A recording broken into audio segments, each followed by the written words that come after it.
Okay, thank you.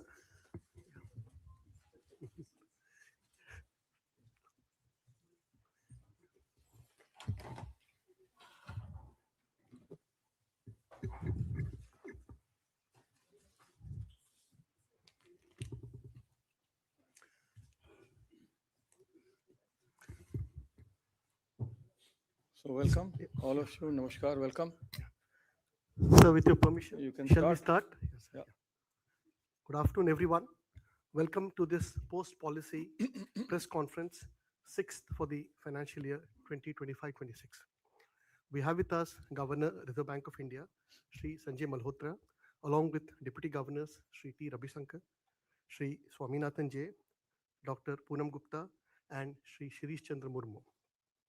We also have with us today Executive Directors Dr. Ajit Ratnakar Joshi, Shri Sanjay Kumar Hansta, and Shri Indranil Bhattacharya. I also welcome my other colleagues from the Reserve Bank. Before we begin, we have a few housekeeping announcements. Sir, there are 24 participants from the media. I request the media participants to please stick to one question so that everyone gets a chance. I also request everyone to switch on the mic while speaking so that those watching the live telecast are able to hear clearly. And once you have finished speaking, please switch off the mic. Sir, with your permission, I will now call out the names. Yes. Thank you, sir.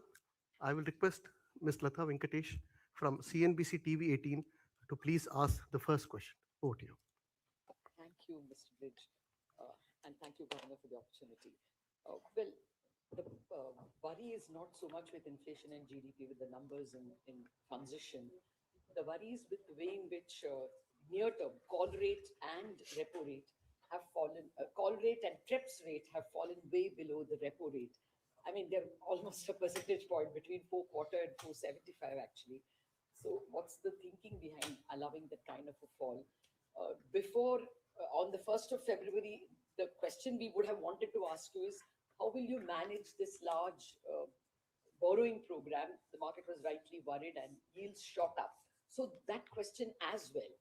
The immediate short term fall in call rate and TREPS rate, is it intentional? What is your view of how it may evolve?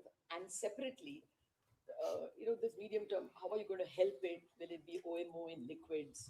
What's the expectation? So let me say, as mentioned in the monetary policy statement, uh, liquidity is something that is our duty to provide ample liquidity, sufficient liquidity as is required to meet the productive needs of the economy. That is the first task. And the second task, to be able to ensure that monetary policy transmission happens, not only in the overnight markets, in the money markets, in the government security markets, the corporate, the credit markets, all the markets. So, whatever we do with regard to liquidity uh, is keeping this overarching goal in mind. Now, the tools that we have for liquidity, you are aware, we have a number of tools for them, especially OMOs, long term, short term, VRRs, VRRs, so as to be able to ensure that we give liquidity and we keep the overnight liquidity at the policy repo rate.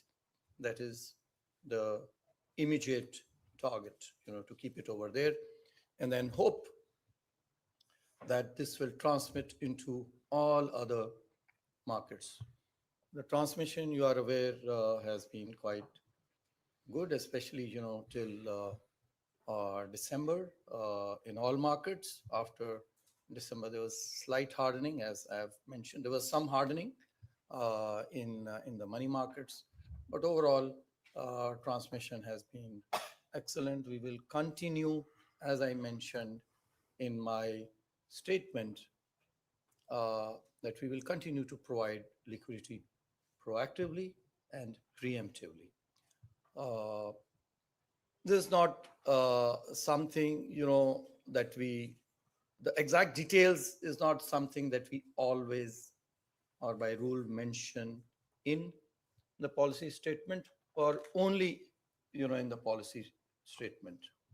Liquidity is a continuous operations that is done. So you have seen that we have provided liquidity even outside the policy statement, as we did, in later when we felt that there was a requirement for liquidity in the second half of January. We followed it up with whatever we had announced in the monetary policy statement. We followed it up with liquidity. So all I can say is that we will continue to provide sufficient liquidity with an aim that the monetary policy transmission happens in all markets. So, sorry to intrude, but there is no mention of the word switches or buybacks by you or by the government.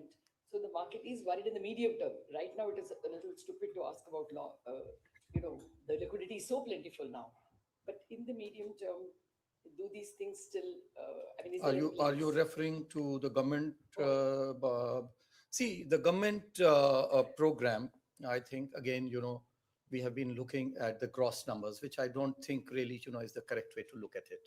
Frankly, the way to look at it is, so we have been looking at 17 plus lakh crore or something, but there are much more redemptions this year, coming year, next year, than there were last year. So as a result of that, the gross calendar will obviously be higher. But if you look at the net numbers, 11.53 lakh crore is the number for this year, government securities borrowing program. Next year, it is projected, it is budgeted to be 11.73 lakh crore. It's only 20,000 crore more, which is, I mean, one would have expected at least, if the budget size is going up by almost 9% or so, 8 to 9%. GDP is expected to grow at 10%. One would expect a 10% growth. The growth is much less. We should be really be looking, at net. Number two, also, you find that this year or in the year to come, there will be money will be raised also through the treasury bills, which will help, in further. I think it will help, in managing the yield curve better, and we also find that the budgeted numbers for small savings are also, quite conservative. So I think, the kind of numbers, the borrowing program that the government is looking is much on the lower side, and they should be able to raise these kind of resources at very reasonable prices. I'll request Mr. Ravi Shankar, to further add onto the switches, some 2.5 lakh crore of switches have also been planned. That will also, further help on the liquidity and the management of the yield curves. That's right. And buybacks are not factored in at this point in time. They are factored in during the course of the year. To the extent there will be buybacks, the gross borrowing number to that extent come down. I just wanted to, Governor explained all the factors clearly. I just wanted to draw the attention to this sense that the, gross borrowing is large. We should put them in context. Look at 2007-8. We were borrowing 1.9 lakh crores per year. 2 years later, 2.910, we were borrowing 5.8, 3 times the gross borrowing. Was that managed? That was managed. You look at relatively. Look at 2020, 2021. We were borrowing about 7 lakhs. In 2 years' time, we were borrowing 15 lakhs, right? So these numbers, go up. If you compare to that, the increase is nothing significant at all. I'm certain Reserve Bank will be able to manage the government borrowing program quite efficiently. Thank you. Thank you, sirs. We will take some more questions from our left side before we come to the right. Next, I'll ask Manojit Saha from Business Standard to ask his question. Manojit, please. The TRIPS rates have collapsed, which has created some pain for the non-banks. But at the same time, SDF bank parking in SDF has gone up very significantly, over 3 lakhs. Is there a plan to tackle lazy banking? Is there a discussion on whether you can cap how much banks can borrow from SDF, or widening the corridor, bringing SDF down so that banks are forced to lend to productive resources? And consequently, do you think the CD ratio of more than 80%, 81% is a new normal now, given the constraints of deposits that we have seen? See, we uh, did review the liquidity management framework. Your question is actually linked to, the liquidity management framework that was done recently, and not many changes were announced. Let's keep in mind that uh, this is this is a complex subject, because these three markets, your TREPs, call money markets, and the repo market, uh, there is very high linkage. We mentioned that when, we decided not to change it. Uh, in the medium to long term, there is a very high correlation. And so that's why we continue to target the call money rate, which is called the Walker. Over short periods of time, on day-to-day basis, there can be fluctuations. There can be non-alignments. But on the whole, I think as of now, we are not looking at making any changes immediately. However, as you have also, pointed out, uh, there can certainly, be there can be different ways of looking at it, which we are at the moment, as I mentioned, we are not looking at whether, to change the corridor and how, to better manage it. As I mentioned, this is complex. We are right now not looking at making any further changes. With regard to your second question on CD rate, see, this is cyclical. At a period when your credit is more than deposits, it's quite expected that the CD rates will go up. And when at times when credit is not growing so much, then the CD ratios will come down. And we have seen this happen over and over again. There is a time, when the CD ratios go up, and then, there's a time when the CD ratios come down, depending on where we are in the business cycle of the banks. But I may mention that for us, it's not the CD ratio which is important. What is important is liquidity. There is an LCR framework for it. There is an NSFR, net stability funding ratio, which is there for medium-term liquidity. There is an LCR for the immediate or the 1 month liquidity that we are looking at. Both of them for the banks, as well as, for the non-bank financial companies, are at very comfortable levels. So there is no issue, over there. If I could just add one clarification, there was no mention of INR or BOP deficit in the policy. Is it because you are pretty much comfortable with the trade deals and the inflows and all? Is that the reason? See, our macroeconomic fundamentals of the country, including the external sector, are very strong, very robust, very healthy. Whether you look at growth, inflation, whether you look at the current account on the external side, or you look at, even the capital account side, I think near-term, medium-term outlook is very healthy, is very favorable. You are aware that the government has taken a series of measures to increase our external position. Number of bilateral as well as multilateral deals have been signed. EU, EFTA earlier, Oman earlier, UK, and now, the prospective UK deal. All of these will help on the top of a very, very comfortable uh, current account that was last year 0.67%, 0.6% of our GDP. First half, only 0.8% of the GDP. On top of this, with all these deals, agreements, it should only further help. Not only on the current account, on the trade side, merchandise and services, but also on the investment side, because a lot of them have investment commitments.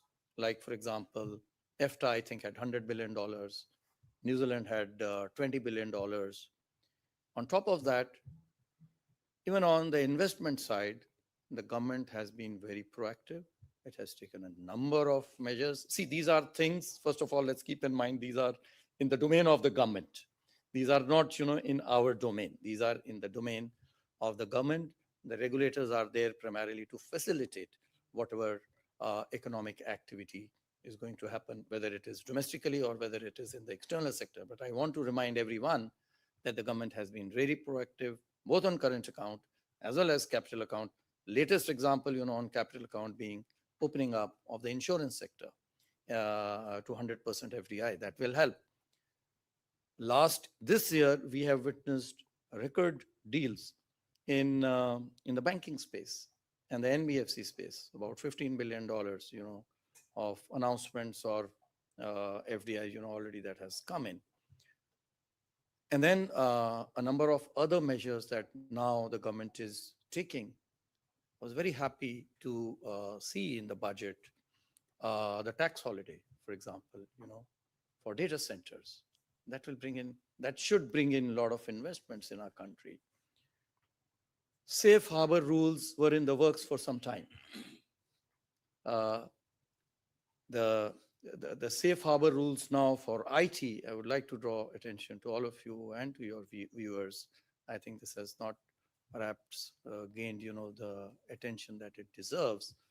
It's a very big move towards tax certainty, simplicity, ease of doing business within our country. All these GCCs, that you see are being set up, they will vastly gain from.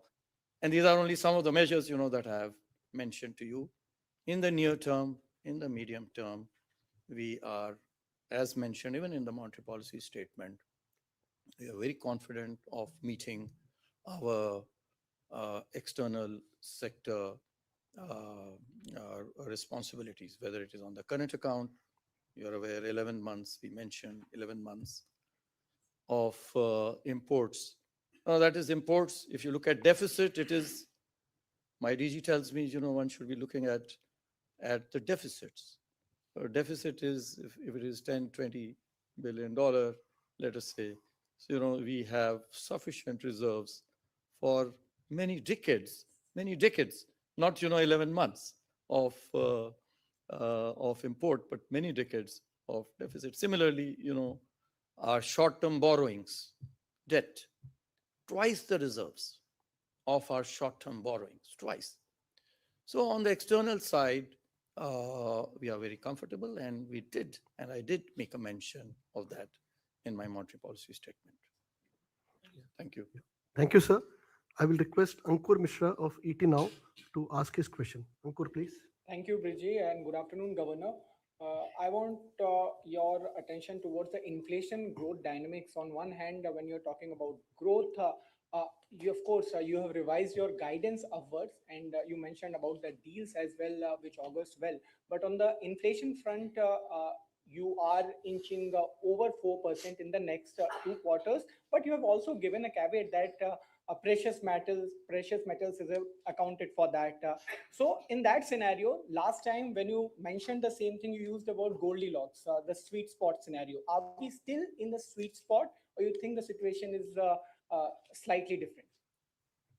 We are certainly, in the same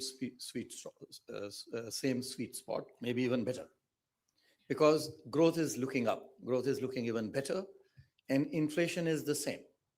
Headline, one is looking at headline, 0.1, 0.2%, 20 basis points here and there is a very small number. Point number one. Point number two, it is headline. As mentioned in my statement, It is primarily to do with base effects. It is primarily to do with the volatility in the food prices, core inflation, underlying inflation, barring precious metals, is very benign, continues to be benign. So we are in the same position, more or less, same position insofar as inflation is concerned. Growth seems to be better than earlier. So we are in a better position than we were, when we met last. Over that, a number of developments have happened. You're all aware, as to the reasons as to why, we are in a better position now today than we were earlier. Thank you, sir. I will now request Anup Roy of Bloomberg to ask his question. Anup, please. Thank you, sir. Sir, Reserve Bank of India is selling US Treasury for some time now. In 2 years, the Treasury holding Who is told down. you this? So the data shows that it is down 26%. I don't know where you have got this data from. US Treasury data. No, Sir. certainly not. There is no such. So the Treasury holding data there shows that it is now $174 billion, which is See, something like overall, 26% down. you are aware that our forex reserves had come down. So, as a result of that, overall, when they come down, then all holdings would come down, so they will change. So, those are fluctuations on a day to day or a week to week basis that we give out. But there is no reduction in our holdings of the US treasuries. So can I ask another question on the rupee? That so when the rupee was depreciating, Let's keep in mind that there are, so many other people we are taking their time. So if your question is not asked by others, then we will come back to you. Yeah. Okay. Thank you, sir. Next, I will request Hamsini Karthik from Money Control to ask a question. Hamsini, please. Thank you. Good afternoon, Governor and everyone. My question is with respect to transmission of repo rates.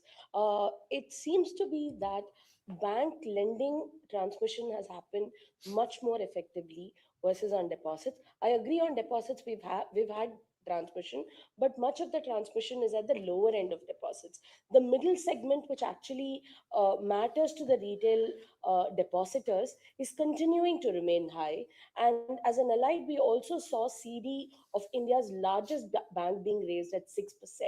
It does put a lot of cost pressure at a time when repo is being on a pause at this point in time or has reduced over the last 1 year. What are your thoughts around this? And I have a second question, slightly unrelated, but what caught my attention in your speech is your reference to precious metals this time around. We've also seen that gold loans as a segment has gone up by 86%. Much of it is coming due to the price volatility and not really the tonnage adding up to the growth in the segment. At RBI, are you a little concerned, or would you want to look at, how this does not have societal ramifications? Should there be higher auctions as gold prices correct? So let me correct you that precious metals did find a mention, if I remember correctly, even in the last policy, not only this policy statement.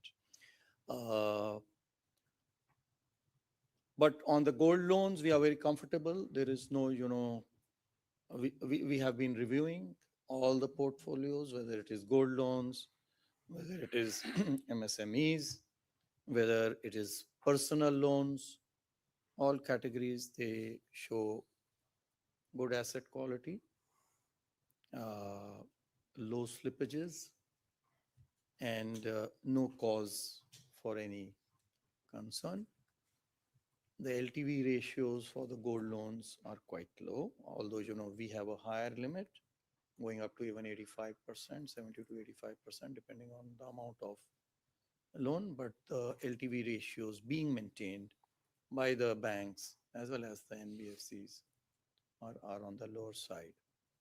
As to policy transmission, your first question on deposit size, it is expected that, and that has been the case always, that on the deposits, the policy transmission happens slower because on the advances side, credit side, we have rates which are linked directly to external benchmarks like the repo and T-bills. So over there it is faster, and in the deposit rates it is slower. So that is to be expected. It has improved. It is improving. From every policy statement, we look at it even more closely. We give out the numbers to you, policy to policy statement wise, but they have been improving, and we are hopeful that they will further continue to improve. Cost pressures will ease over a time. Is that your estimation, sir? In that case? Over a period of time, certainly, they will decrease. Will decrease. Thank you, sir. We will now take a few questions from the right side. I'll request Sangeeta Mehta from the Economic Times to ask a question. Thank you. Governor, could you elaborate on the policy? You have spoken about empowering customers, the mis-selling policy. You have spoken about a lot of things on mis-selling and the unauthorized compensation for unauthorized transaction. On those things, could you elaborate? And on this compensation, I also wanted to know whether if a person gives OTP, will he still be compensated? I'm so happy to ask these questions. People have been, busy asking questions on markets, but obviously, there are many people in this room who ask questions directly related to customers. And every policy, and even outside, it has been our conscious effort that we continue to improve customer centricity, the customer experience, the customer delight that all of you, including us as customers, expect from banks, NBFCs, and the regulated entities. So, mis-selling, yes, this has been a concern. We have been mentioning it. There have been directions with regard to mis-selling. And this time, we have codified them. We'll be issuing the draft guidelines with regard to mis-selling. Similarly, there is a framework which we will now be taking out for compensation for small frauds, because we have observed that while in value they constitute a very small proportion, but in terms of numbers, I think 65% of them have less than 50,000 or so in terms of amount. So as long as they are defrauded, whether on their own accord or anyone's accord, no questions asked, 25,000 rupees or 85%. You will have the details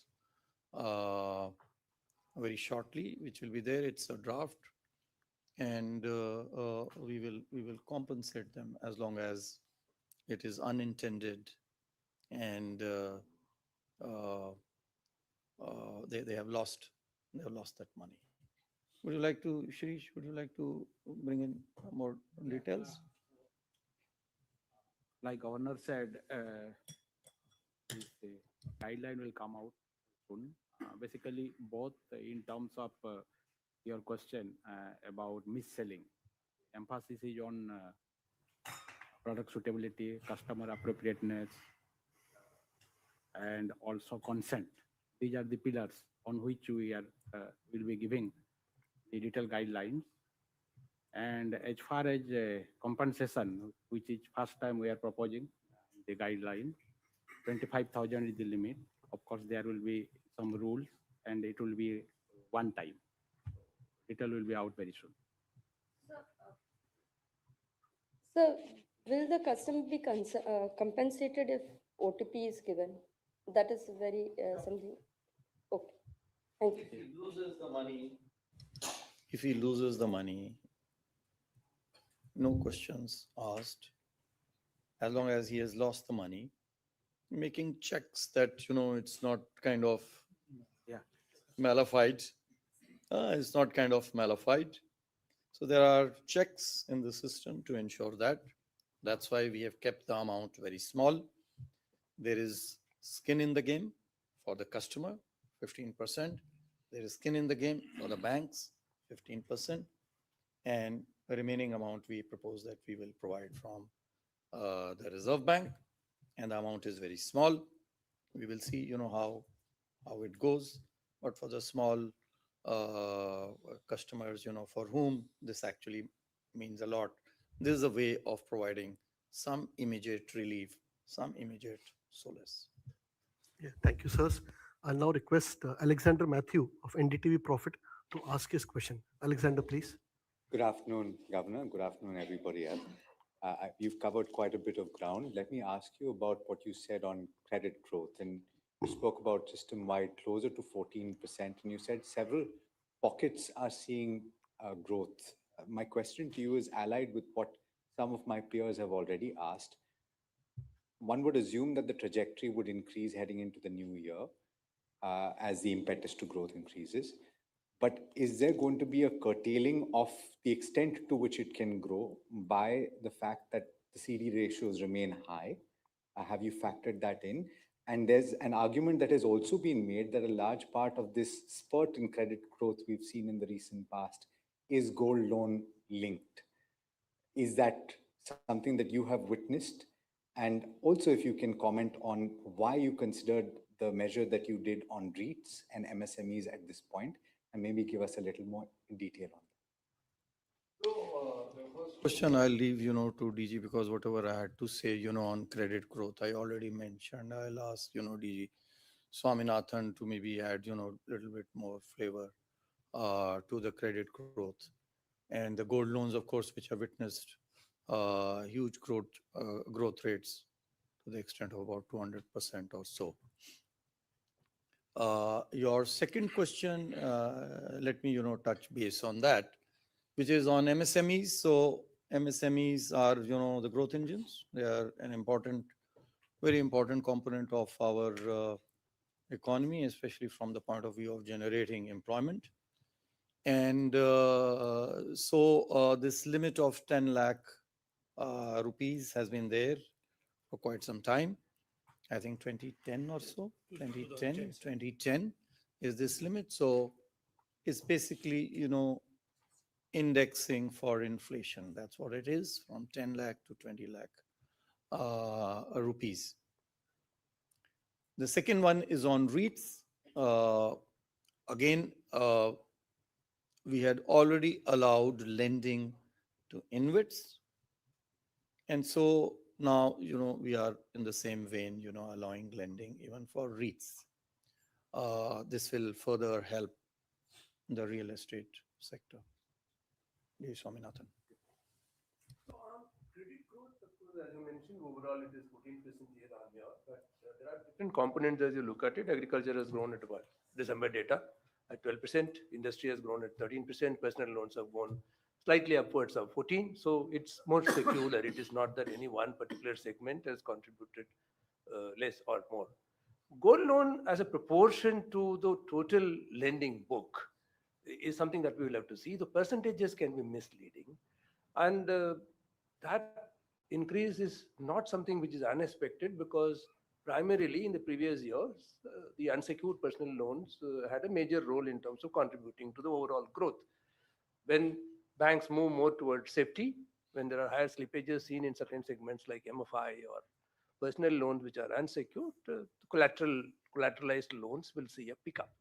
So there has been a shift, but that shift has been also aided by the spurt in the gold prices, which is all right. But system level, the LTV ratio is still below 70%. While, of course, we have even permitted, as Governor mentioned, slightly higher LTV, system level it is below 70%. So there is absolutely no concern in terms of, number one, you will have to look at the percentage in terms of the overall pie that it has in the bank credit. And second is that LTV levels are even comfortable at this point in time. So there's no worry. And MSME, as Governor clarified, 15 years now. So it's time that we relook at the numbers and also be supportive of this. You would recall that last year we increased for agriculture segment as well to 2 lakhs. So this is in keeping in alignment with that, so that the smaller customers are not deprived of access to formal credit for lack of collateral. Thank you. Thank you, sirs. I'll now request Piyush Shukla of Hindu Business Line to ask his question. Piyush, please. Thank, thank you. Good afternoon, Governor DGs. Thanks, Pete, sir. So, a couple of queries. First is, a possibility of uptick in commodity prices, rupee pressure. Of course, you said Goldilocks has even improved, but on inflation side, if there is an upside, do you see there is, or with the current pause, it means we are at terminal at 5.25. Second is, sir, in the government union budget that finance minister presented, the subsidy for UPI has been slightly lowered. I just want to understand, sir, some people in the payments industry, including the SRO that you have recognized for the payments body, they have suggested that we should, not on the customer side, you mentioned we are very pro customers, but on the higher value P2M transaction person to merchant, merchants of a certain category with a higher turnover rates, chroma and all, 0.03% MDR, because anyways on certain credit lines there is already a MDR. Do you feel that that could be, and you had earlier mentioned somebody has to bear the cost in your earlier remark, and I know I won't get an answer for this, but sir, any update on Tata Sons?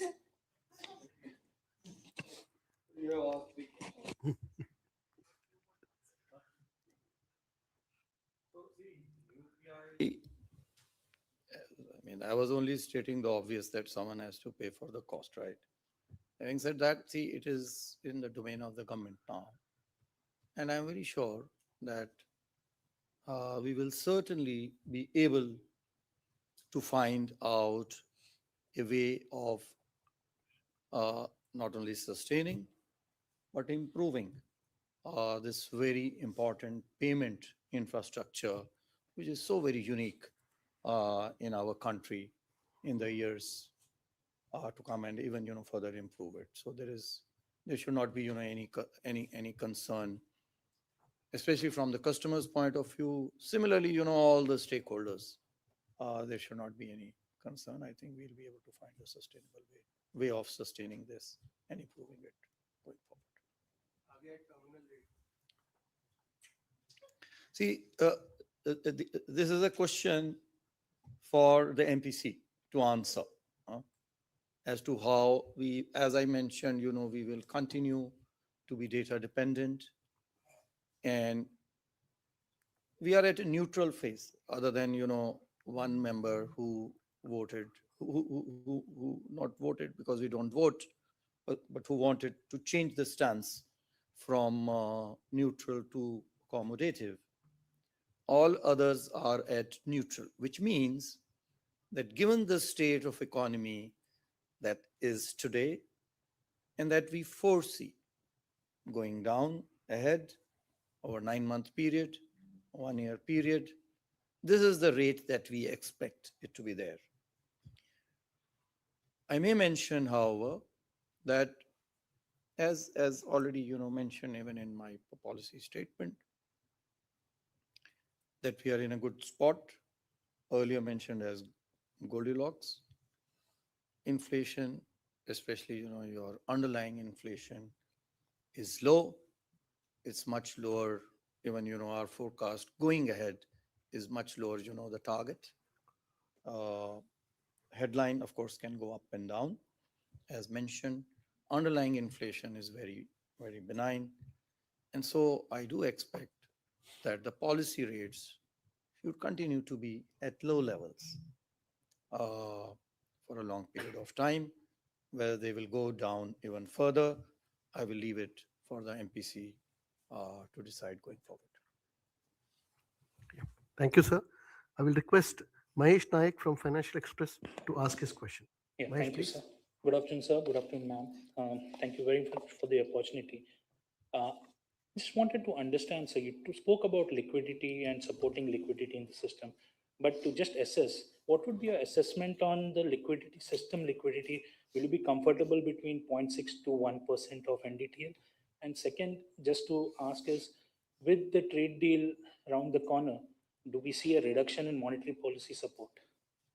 Thank you. These are my two. No, monetary policy support I already mentioned, right? That I mean, it's not as, let's not look at it as a kind of a support. See, we are in a, we look at See, the real rate of interest today is very low.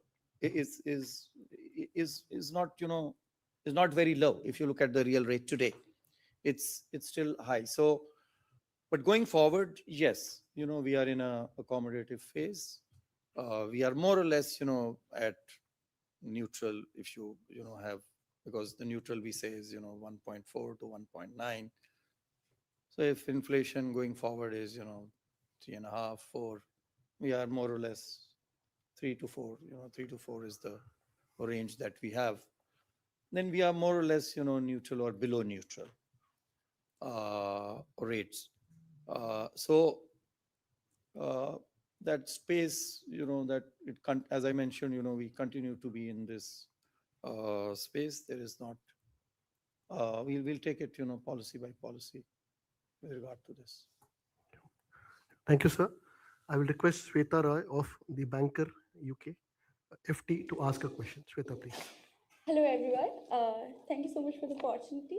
Governor, the recent RBI bulletin highlights how the risk is being materialized very quickly in the system, be it coming from algorithm or interdependence, cyber threat, and especially Mr. Swaminathan mentioned about the conduct risk, how it becomes a confidence issue, and later it becomes a liquidity problem. I would like to understand, how does RBI plan to set up a more proactive supervisory measure considering all these risk factors? Thank you. So this is an area which we continuously work upon. We continuously try to improve our supervisory toolkit. Our effort has been more on being proactive, preemptive, on a real-time basis. Our attempt has been to be more, as I mentioned even earlier, somewhere, to be more offline and preemptive. A number of measures we have taken in this regard. I'll request DG Swaminathan, to throw light on some of the measures that we have taken. A number of measures on IT security, etc. Even measures with regard to prudential risks. This is work which is always in progress. Request DG to supplement. Yeah, just to supplement on this, as you rightly said, the new types of risks that have emerged require not just a point-in-time supervision. So this is an ongoing effort. So we have significantly augmented our supervisory toolkits to be more data-driven, insights provided by the upside data that we are able to take from the system. As a regulator, as a supervisor, we have enormous amount of the real-time data that flows into us. So the risks are monitored more offline, less on-site. The traditional tools largely rely on the on-site inspection. But this is something which a calibration over the last 2-3 years, we have significantly augmented our capacity. So we are in a position to issue more real-time advisories to all the regulated entities. We keep doing that routinely. We have also put out very elaborate guidelines in terms of master directions for ensuring IT risk, cyber security, vendor management, third-party risk management, outsourcing risk management guidelines. We will continue to augment these tools. And this is an evolving space. As Governor said, there is no goalpost here. We will continue to respond to the emerging situation. And one thing, it's a very redeeming feature, is that almost every regulated entity realizes this. The significant investment that is happening in terms of ramping up the operational resilience. That's our focus, and supervision accordingly will evolve. Thank you, sirs. We will now take the remaining questions from our left side. To begin with, I will request Ekta Suri from Z Business to ask a question. Ekta, please. Good afternoon sir. Sir एक clarity बस लेना चाहते हैं। अभी आपने बताया कि जो ओटीपी से नुकसान की भरपाई भी है वो 25,000 के आसपास है। तो नुकसान भले ही किसी का 1 लाख का हुआ हो या 2 लाख का हुआ हो, 15% ग्राहक को झेलना पड़ेगा, 15% बैंक को झेलना पड़ेगा। क्या बाकी का जो मुआवजा है वो 25,000 किस तरह से सर कैलकुलेट होगा? आरबीआई देगा? और आपने एक और बात मेंशन की थी, ये वन टाइम होगा। इसका क्या मतलब सर कि अगर किसी का 1 से ज्यादा बार नुकसान हुआ है तो उसकी भरपाई फिर कैसे होगी? तो एक से ज़्यादा बार इसलिए नहीं रखा है क्योंकि हम ये चाहते हैं कि एक बार गलती करने के बाद में जो ग्राहक है वो सतर्क हो जाए और वो अपनी गलती में सुधार करे। एक बार गलती माफ़ की जा सकती है और उस गलती को नुकसान की भरपाई हम कर रहे हैं। इसीलिए ये जो सीमा हमने रखी है, लिमिट रखी है, वो एक बार की रखी है और वो लाइफ टाइम की है, वो सालाना नहीं। एक बार आप गलती, वैसे तो इंसान को दूसरों की गलतियों से सीख लेनी चाहिए, लेकिन दूसरों से नहीं तो कम से कम अपनी गलती से तो सीख ले लीजिए। इसलिए वो लिमिट रखी है। 25,000 रुपये अगर मान लीजिए 50,000 का नुकसान होता है तो उसका हम 85% कैलकुलेट करेंगे। 85% उसका होगा लगभग 42,500, 42,500 रुपया होगा। 42,500 रुपया और 25,000 रुपया, इसमें से जो भी कम है तो उसको 25,000 रुपया मिलेगा। अगर 20,000 का नुकसान होता है तो उसका 85% हुआ 17,000। 17,000 और 25,000 में से जो कम है 17,000, तो उसको 17,000 मिलेगा। 3,000 उसको देना। और सर सवाल मैं ये पूछना चाह रही थी कि पिछली या उससे पहले वाली पॉलिसी में डिस्कशन हुआ था कि अगर कोई अपने पर्सनल लोन का डिफॉल्ट करता है, उसने फोन लिया है, खरीदी की है फोन की, तो उसका फोन जो है लॉक हो जाएगा। क्या आरबीआई ने इस प्लान को ड्रॉप कर दिया है या अभी भी ऑन टेबल है कि अगर किसी ने अपनी किस्त नहीं चुकाई? ये अद्याधीन है अभी भी ये अंडर एग्जामिनेशन है। Thank you sir. धन्यवाद sir. I will now request Falaknaz Sayyed of Deccan Chronicle to ask her question. Falaknaz, please. Sir, based on your assessment, how much can the tariff reduction add to the GDP growth? Is my one question. And second, while you have cut 125 basis points and infused almost 6 lakh crore liquidity, bond yields have not, they are refusing to budge down. And today also yields have shot up by 4 to 5 basis points. So how do you plan to address that? See, it is still early days, so we have not actually done a assessment of how much the trade deal will contribute to the GDP growth, because see, right now we don't even have the details thereof. But we have still, added to the GDP by about 20 basis points because of various reasons, including the US trade deal. We will give out the numbers in the next monetary policy statement. Regarding bond yields, I think I have already mentioned, enough. I really don't have more to add. It will be our constant endeavor to proactively, preemptively continue to provide liquidity, which we are hopeful will certainly transmit to all markets, all credit, money market, bonds, all markets. Thank you, sir. I will now request Anurag Shah of ET Now Swadesh to ask his question. Anurag, please. नमस्ते sir, thank you sir. Sir आज की policy में सबसे ज़्यादा आपका focus जो consumer centric ऐलानों पे ही रहा है, जिसका लोगों को फायदा होगा। तो सर जो मिस सेलिंग की गाइडलाइंस की आपने बात की है, तो उसमें माने कि ये इंश्योरेंस सेक्टर पर ही ज़्यादा फोकस है, क्योंकि एफएसआर रिपोर्ट जो financial stability report reserve bank के द्वारा जारी की गई थी, उसमें भी काफ़ी चिंता जताई गई थी कि डिस्ट्रीब्यूशन कॉस्ट, कमीशन कॉस्ट जो है वो प्राइवेट लाइफ इंश्योरेंस कंपनियों के द्वारा जिस तरह से दी जा रही है, उससे इंश्योरेंस के पेनिट्रेशन पे और एफोर्डेबिलिटी पे काफ़ी असर होगा। फिर हमने देखा सर, उसी का संज्ञान लेते हुए इकोनॉमिक सर्वे में भी उसको चिंता को जताया गया था, और हमने भी कई बार सर आपके सामने भी ये मुद्दा उठाया है, क्रेडिट लिंक प्रोडक्ट जो बेचे जाते हैं बैंकों के द्वारा, उससे लोगों को मिस सेलिंग बढ़ती है। तो क्या सर इंश्योरेंस सेक्टर के लिए ये है, और सर आपने एक संज्ञान लिया इस दिक्कत का, उसके लिए भी सर ये स्वागत योग्य है। सबसे पहले मैं ये कहना चाहूँगा कि मेरे ख्याल से अगर यदि आज हमारी पॉलिसी वक्तव्य से यदि कोई सबसे ज़्यादा खुश होगा तो वो अनुराग, जो दूसरे साइड पे बैठे हैं उनमें अनुराग होगा शायद, क्योंकि आप लोगों ने, मैंने कम से कम ये नोट किया, हर बार आपका ये प्रश्न जरूर आता था हर बार आपने ये पूछा यस सर, तो वही कि सर उसका आप क्या कर रहे हैं, संज्ञान तो लिया। आप जो है सबसे अधिक इस बारे में खुश होंगे। तो इसका मतलब ये नहीं है कि ये हम अभी लेकर के आए हैं, तो ये हमारे संज्ञान में नहीं था। कई सारे कदम हमने उसमें पहले भी उठाए थे।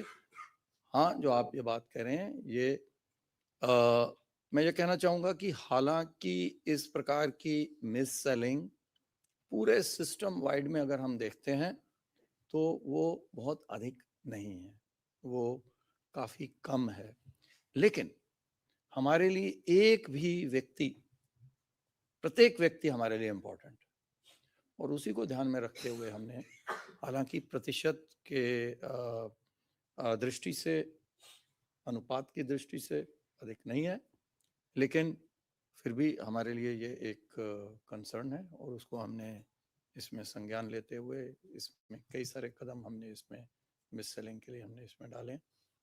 डार्क पैटर्न्स के बारे में डाला है, कई सारे प्रावधान इसमें हमने किए हैं, जिससे हमें उम्मीद है कि ये मिस सेलिंग और अधिक इस पे और अधिक अंकुश लगेगा।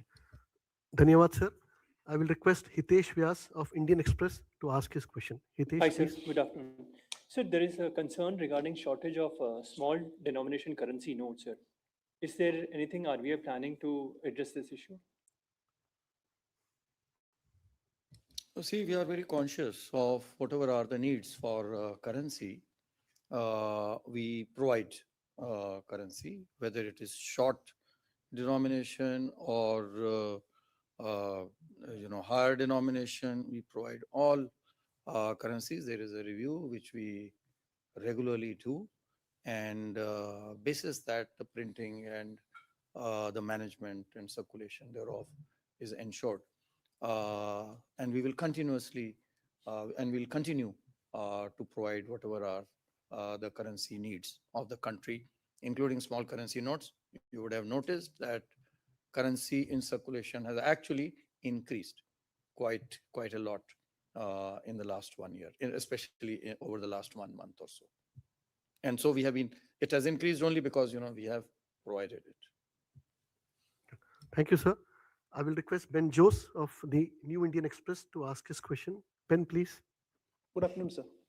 Sir, this is one is a clarification on the fraud payment, that 60%, 70% of the money would be paid by RBI. Where that money would come from? The unclaimed deposits? Okay. And how much is the unclaimed deposit? RBI has taken many measures to enable people to get the money back. How much has been given back by banks, and how much is the total pending amount? Any number? Total number is, including interest, is something like 85,000 crore, if I remember correctly. And the total amount, we did this campaign, you are aware, we did a campaign. I think total amount is, including RBI and others, that was returned. There were other regulators also involved in this. The total amount, I think there is about 5,000 crore or so. Banking is also, I think, 3.5 to 4,000 crore. You can give the exact number if you have it. Month-wise, we are tracking, like in the last policy also, I had clarified this. Month-wise, it has gone up, actually, the amount of money being returned to customers. In fact, if I have to give you the December figure, it's gone up, and now December figure stands at 1,043 crore. November, it was 802 crore, and October, 759 crore. And like I said earlier, before this campaigning, it was averaging around 100 to 200 crore. So this is actually has picked up, and January figure is yet to come, and we believe it will be much better. Monthly figures. These are monthly. So the total will be about 4,000-5,000 crore. Yeah. Total figure. Sorry. No, sorry. You can. No, I don't have the total figure over here. Yeah. No, I thought you mentioned about the compensation will come out of unclaimed deposits. No, unclaimed deposits belong to the customers. So when they are claimed, they'll be repaid. We have a deposit education and awareness fund, which also includes unclaimed deposits. So we have adequate income surplus that is accrued over a period of time, we may use that. But at this point in time, I just want to clarify, it's not from the unclaimed deposits. That belongs to the customers. That has to be, we have to keep it in trust. Okay. Thank you, sir. Thank you, sirs. I will now request Lalatendu Mishra of The Hindu to ask his question. Lalatendu ji. Good afternoon, Governor. In your statement, you have said about how the technology stocks are keeping the markets upbeat. And recently, there are a lot of concern about how the lot of investment going to AI, investment going into AI. And what is your assessment, sir? Is there a disconnect between the real economy and the markets? And what is your overall assessment of so much of money going to the technology companies? Madam, you want to take this? So the statement is in the context of the global markets and the global economy. As you would have read over the past year or so, over and over again, there are two contradicting themes that are emerging. One is that there is potentially overheating in asset markets, including equity market, which is led by technology stocks. And on the other side, despite all odds, the real economy has held up very well. And the connection between the two is that there is a productivity growth that is expected and is already materializing from technology that is fueling the real economy through investments. So to a large extent, I won't be able to decompose it quantitatively. To a large extent, technology does have a bearing on real growth, which is materializing. At the same time, globally, whether it's reports by the IMF, BIS, or even country-specific central banks, they have been flagging the risk that there is some amount of overheating. So I think we are seeing these two narratives play out. So the correction that one is seeing is something that has been anticipated. Thank you. Thank you, sir. Thank you, madam. I will request Ashish Agassi of PTI to ask his question. Ashish, Thank you, please. sir. Thank you, sir. Ma'am, just a small follow-up on this. How do you look at AI and its general sort of impact on the economy, given that a lot of employment, the stable and the better of the jobs are generated by the IT sector, and also remittances, because we depend on remittances a lot. So as the tech sector globally faces some bit of headwinds, how do things move? And also, Swaminathan sir, a small follow-up. How much is the depositor education fund right now? How big a corpus is it? And if we were to run back 25,000 ceiling compensation, how much of payments were to happen, say in FY 25 or 24? What is the capabilities there, basically, sir? Thank you. So recently, internally, we did a survey of the existing literature on the impact of AI on productivity and employment. So the range is quite wide. The range is not negative, actually, as of now. Certainly on the productivity side, good numbers to high numbers. On employment, while the evidence is, or even hypothetically, is difficult to talk about, but whatever surveys have been done, whether internationally or domestically in India, as of today, is showing a net positive effect. So with any technology, there is churning that happens. But net employment effect so far has been positive. The churning is that some people lose jobs and others gain. And so then the challenge lies in transitioning the skills and labor markets towards the faster growing segments. And the sense is that this is how it will play out.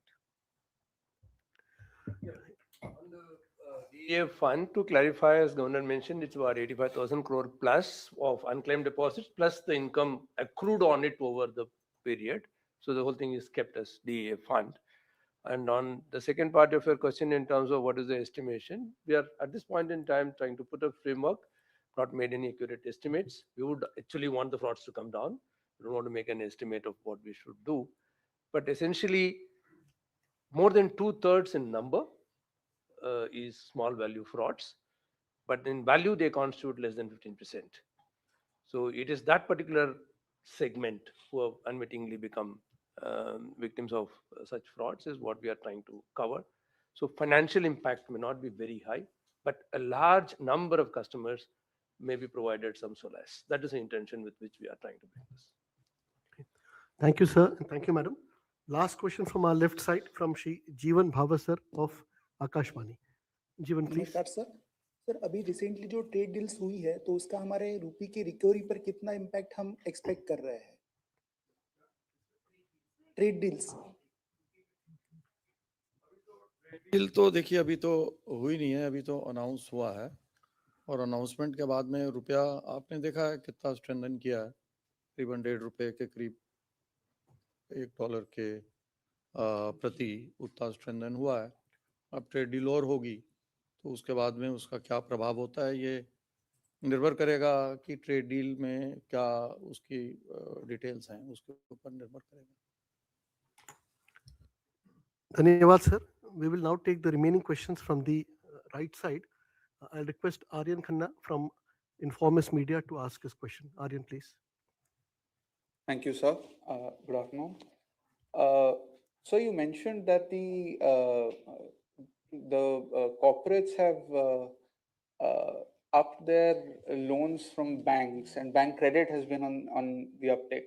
On the other hand, corporate bond issuance has fallen YOY as of April, December. And now there has been an uneven transmission to both rates, both lending rates as well as corp bonds. Has that been a conscious effort of the central bank?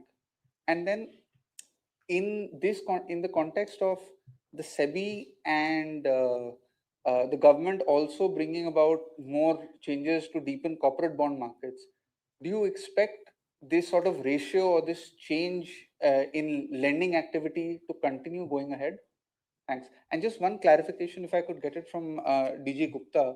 The weighted average call rate fell below the LAF corridor on Wednesday without any RBI action. Can we expect any action going forward on that? Thank you. So action, see, as I already mentioned, we target the walker. So it will be our effort that the call money rate remains at the policy repo rate. However, when there is, as I mentioned, monetary policy transmission still happening, it can be, as it has been even in earlier times, it can be lower than that. I do not expect it to be lower than the standing deposit facility rate of 5%, which it is there. One day average has been 5.25% or so for the last 1 month. Average is still on target. What was your first question? Sir, on bank credit and bonds, see, again, this is a cycle now, because your bank interest rates are lower. So that's why, there is a shift. But over a long period of time, if you see, the corporate bond market, now about 55 lakh crore or so, it has increased, it used to be about 15 lakh crore or so some 10 years ago. So this is going to increase. It will continue to increase. And I think that's a healthy trend over the long term, medium to long term. Short term, because the interest rates are still aligning, it is quite possible that bank credit to corporates increase and other lending from other markets decrease. Thank you, sir. Yeah. Thank you, sir. I'll now request Jasprit Kalra of Thomson Reuters to ask his question. Jasprit, please. Thank you, sir. Good afternoon. Governor, if I could take you back to the economic survey for a second. The economic survey referred to the rupee as undervalued and not reflective of fundamentals. Would you agree with that assessment? And as a sort of rejoinder to that, would the rupee's recovery also be actively utilized by the central bank to clean up its forward book, which is about $60 billion short on the short side? If you could shed any light on that, and if I could add on a small one here, any details you can offer on the banking reform committee that was spoken about in the budget? What will be the subject areas it looks at? Thank you. Rupee, see, as I mentioned, we do not target, any level. You have to ask the CA. But we do not target, any level. Any undue volatility, again, any excessive volatility, abnormal movement, that is something, which we are concerned with. We should be concerned with, and that is what, we try to curb, and we'll continue to do that. Minus that, we don't target any price level. And then, what was your other question? The Banking Reform Committee, but if I could add on, sir. High level committee, see, it's for the government. Let's wait. I think it's for the government. The government will set it up. The finance minister is on record to say that, they have not yet finalized the terms of reference. That's all I can add. Thank you, sir.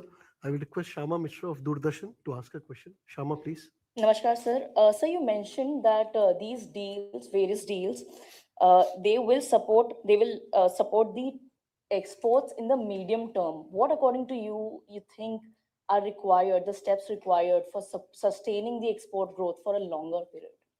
No, I said that from near to medium term and long. I mean, it's not only medium, it will continue, I said. So when I said, it doesn't mean it will stop. I'm saying I'm looking at that kind of a horizon, near to medium term, when its effects will start becoming visible. I hope that clarifies. Yeah. And once they are there, they should continue, for a long period of time. And a lot will depend on how the Indian industries and enterprises are able to seize those opportunities.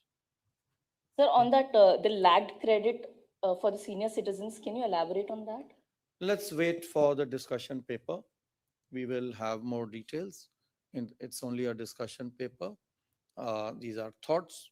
To what extent they can be implemented, we will have to consult all stakeholders. The only point is that this is an issue which is engaging everyone's attention, and we have also been, looking into it. We want to consult all stakeholders and see as to how this can be further improved. You are aware that the Government of India, Ministry of Home Affairs, recently came out with a standard operating procedure for the regulated entity, for their LEAs, for the LEAs, as to how to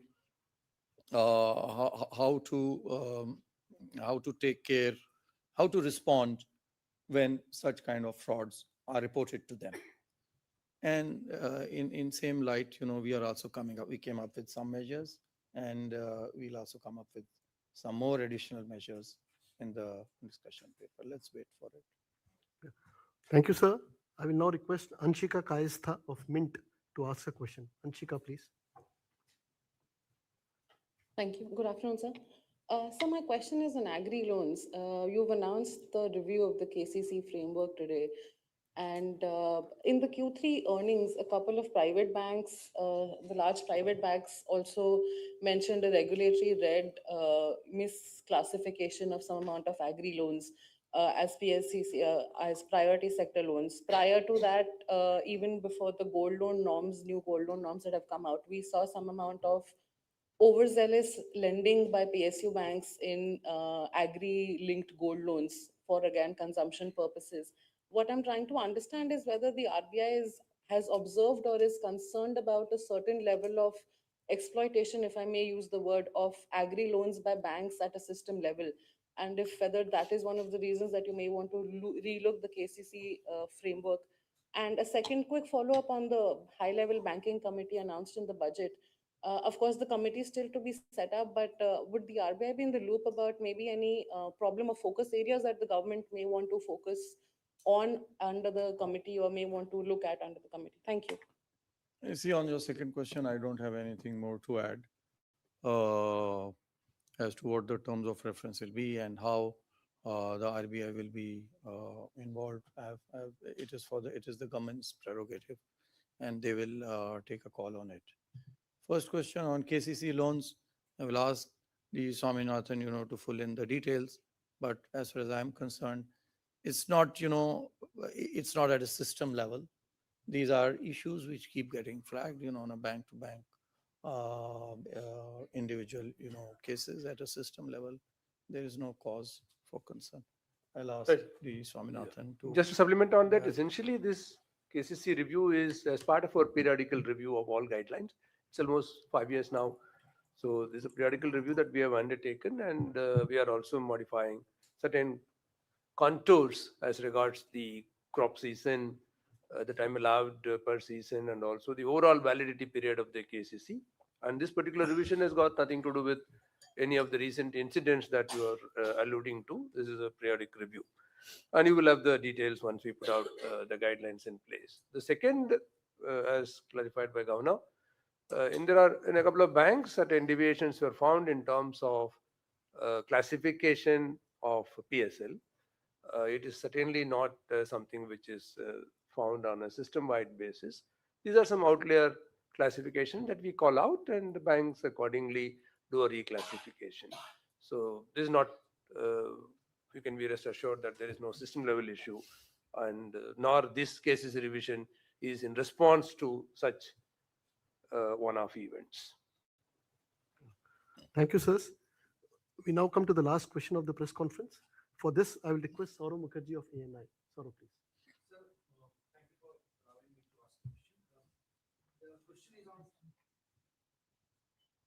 The question is on the RBI proposal that that banks can now lend real estate investment to trusts under certain terms and conditions. My question to you is, what this means for the sector, and the second, will this increase credit liquidity for real estate development? Thank you. Yeah, the answer to both is yes, it will help the real estate sector and the real estate InvITs, REITs, as they are called. There's already a framework for lending by the banks to the real estate. Only through companies and other legal entities. That lending was not allowed to be done in case the borrower was a REIT. So now it's being extended even to REITs, as lending has already been allowed for InvITs, for infrastructure lending for infrastructure purposes. So it's an expansion. Instead of lending at the company level or the entity level, the lending can now move up at the trust level. So that we think is a positive both for the banks as well as for the real estate sector and the real estate companies. Thank you, sir. Thank you, sir. With your permission, sir, we will now conclude. Okay. There are new questions. There should not be a repeat of the same. Okay. Sir, one by one, last two. Okay. Yeah, sir, I wanted to ask this question that, when rupee was depreciating, we have seen. You already asked about rupee, no? No, I didn't ask, sir. I asked. No, I mean, others have asked. No, so the thing is that you were pretty, offhand in intervention. So when now rupee appreciates because of the trade deal, will you be having the same approach?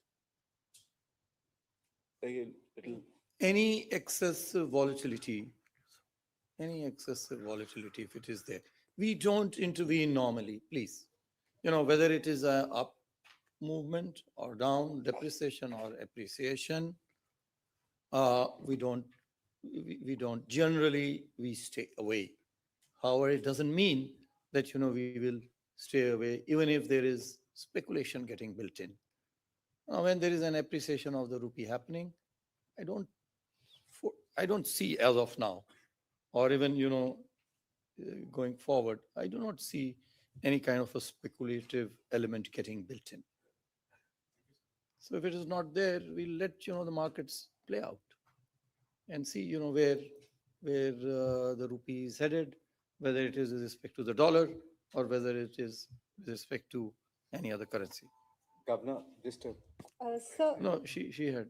Sir मेरा सवाल ये है कि हमने जी business पर बहुत मतलब 1-2 साल पहले से हम ये कोविड से ये मुहिम चला रहे हैं कि जो रिकवरी एजेंट्स का दुर्व्यवहार होता है सर, वो अब अगर किसी को फोन आ रहा है, गलत भाषा का इस्तेमाल हो रहा है, थ्रेट किया जा रहा है, तो ऐसे में ग्राहक क्या करे, क्योंकि वो एक बैंक और एनबीएफसी पर विश्वास करता है। अब वहां पर अगर उसकी सुनवाई नहीं हो रही तो एक ग्राहक उस केस में क्या करे, क्योंकि बहुत से यहाँ पर केसेस ऐसे हैं कि अनफॉर्चुनेटली लोग डर की वजह से सुसाइड तक कमिट कर लेते हैं। ये केसेस बहुत बड़े भी हैं, तो ऐसे केस में एक ग्राहक के पास क्या ताकत है? Governor sir, some of these BNPL type platform, what they do is you must monitor the social media also. You just go on X and see how many people are posting photos of recovery agent, third party recovery agent, messaging on WhatsApps and all, calling on WhatsApp. You block one number, they'll call you from message you from different number. This is which is in direct violation of the recovery guidelines. तो उसी के लिए दिशा निर्देश हमने जो हैं और उनको सुदृढ़ किया है, कंसोलिडेट किया है, स्ट्रेंथन किया है कि इस प्रकार की जो बिहेवियर है रिकवरी एजेंट्स का वो न हो, और अगर इस प्रकार का कोई भी बर्ताव करता है तो उसके लिए प्रावधान किया गया है कि जो रेगुलेटेड एंटिटीज़ हैं वो किस प्रकार से उनको कंप्लेंट करनी है वो अपने वेबसाइट के ऊपर में उसको प्रकाशित करें ताकि वो उस तक पहुंच सकें। वहाँ से यदि उनको कोई रिलीफ नहीं मिलता है तो उसके बाद में वो आरबीआई के पास में, ओम्बुड्समैन के पास में आ सकते हैं। Thank you so धन्यवाद। much. Thank you Dhanyawad, very sir. much. So thank you, sir. With your permission, sir, we will now conclude this press conference. I would like to thank you, sir, and our top management for patiently answering all the questions and making this interaction so engaging and interactive. I also thank all members of the media for their participation and wish you all a pleasant day ahead. Thank you. Thank you very much.